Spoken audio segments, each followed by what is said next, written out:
Hello po, magandang gabi sa lahat. Ako nga pala si Mark, kaibigan at classmate po nung college nila Kuya Jerome, Kuya Joe and Ate April. Una po is pinagpapasalamat ko po kay Lord is nung nakilala ko po sila. Dahil po sa kanila is naging aware ako na iba po pala talaga ang nagagawa ni Lord sa buhay ng tao, and dahil kapag naniwala ka po sa Panginoon, hindi ka po talo at hindi ka rin po nag-iisa. And pinagpapasalamat ko rin pala yung buhay na meron ako ngayon.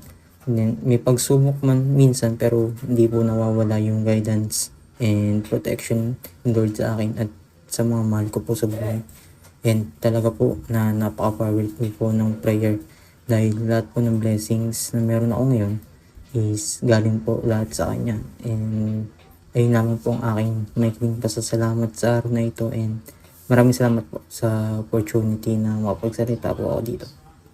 Thank you po. Magandang gabi po ulit sa lahat.